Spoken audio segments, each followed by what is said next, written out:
सीता निर्वासन एक सत्य घटना या भ्रांति के पिछले दो भागों में हमने भगवान राम के विभिन्न स्त्री पात्रों के प्रति विचार और नजरिए एवं मां सीता के अपहृत होने के उपरांत भगवान राम द्वारा उनकी खोज में किए गए उपक्रमों को जाना था।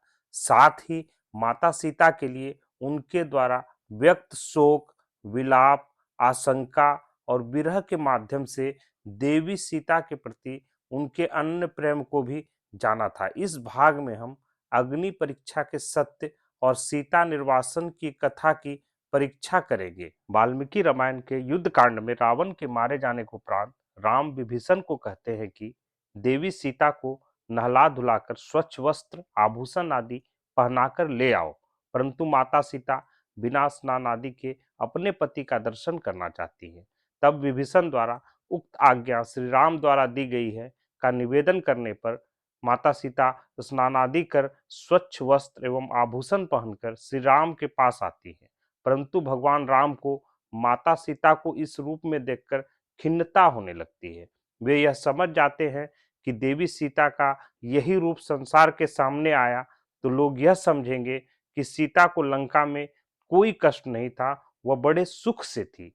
इसलिए राम दूरदर्शिता का परिचय देते हुए कहते हैं कि यह युद्ध मैंने अपने कुल की कीर्ति की रक्षा के लिए लड़ा था, तुम्हारे लिए नहीं।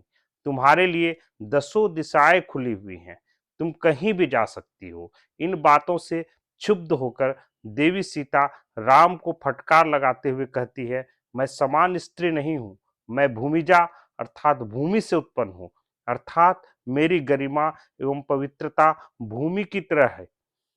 फिर वे लक्ष्मण को चिता तैयार करने के लिए कहती है। इस पर लक्ष्मण क्रोध से भरकर श्री राम को देखते हैं, परंतु श्री राम उनको संकेत करते हैं कि थोड़ी देर शांत रहो और मेरा हार्दिक अभिप्राय क्या है वह देखो। लक्ष्मण इसे समझ जाते हैं और चिता तैयार करने लगते हैं।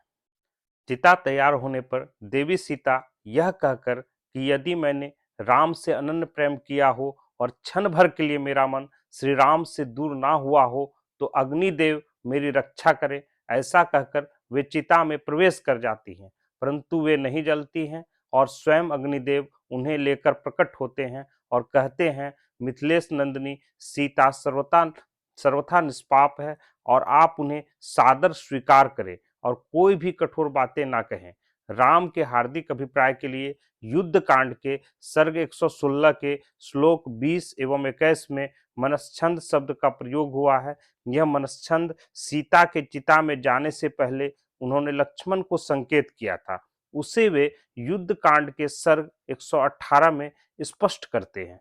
वे कहते हैं कि लोगों में सीता की पवित्रता का विश्वास दिलाने के लिए उसकी परीक्षा आवश्यक थी। मैं जानता हूं, जैसे सागर तट नहीं लांघ सकता, उसी प्रकार अपने तेज से सुरक्षित सीता पर रावण अत्याचार नहीं कर सकता था। मिथिलेश कुमारी जानकी तीनों तीनों लोकों में परम पवित्र हैं, प्रज्वलित अग्नि शिखा के समान दुर्धर्ष तथा दूसरों के लिए अलभ्य हैं। जिस प्रकार मनस्वी पुरुष कीर्ति का त्याग नहीं कर सकता, उसी तरह मैं भी उन्हें नहीं छोड़ सकता हूं। मनस्छंद का संकेत अग्नि परीक्षा से पूर्व ही देकर भगवान राम ने यह सिद्ध कर दिया था कि सीता की शुद्धि दिखाने में उनकी पूरी योजना थी, ताकि कोई सीता पर किसी प्रकार का लांछन ना लगा सके। यह राम का सीता के प्रति अनन्य और अगाध प्रेम नहीं है तो और क्या है। सीता की अग्नि परीक्षा के प्रसंग को परखने के उपरांत अब हम उत्तर कांड में आई कथा सीता निर्वासन की परीक्षा पूर्व में वर्णित घटनाओं के आधार पर करेंगे। बाल कांड के अहल्या प्रसंग में इंद्र के साथ समागम में बराबर की दोषी अहल्या का भगवान राम चरण स्पर्श करते हैं और राम के आश्रम में आगमन से वह शाप मुक्त होती है। इस घटना अर्थात अहल्या के उद्धार द्वारा भगवान राम समाज को यह संदेश देते हैं कि यदि पुरुष सजा पाकर मुक्त हो सकता है तो स्त्री का उद्धार क्यों नहीं हो सकता है। यहाँ यह उल्लेखनीय है कि अहल्या पर पुरुष समागम का दोष सिद्ध था, परंतु फिर भी भगवान राम ने उनका उद्धार किया। तो जब देवी सीता निष्कलुष थी एवं अग्नि परीक्षा द्वारा भी यह सिद्ध हो चुका था, तो लोक रंजना हेतु अपनी अर्धांगिनी, जिन्हें वह जान से भी ज्यादा प्यार करते थे, को त्याग देंगे, यह कैसे माना जा सकता है? किष्किंधा कांड में हम देखते हैं कि सुग्रीव की पत्नी रूमा को बाली अपने पास रखकर उसका शोषण करता है। बाली वध के बाद सुग्रीव को उनकी पत्नी रूमा प्राप्त होती है, जिसे वे भगवान राम की उपस्थिति एवं सहमति में स्वीकार भी करते हैं। ऐसे राम क्या तीनों लोकों की परम पवित्र सीता को किसी अदने से व्यक्ति के कहने पर निर्वासित कर देंगे? यह कैसे स्वीकार किया जा सकता है?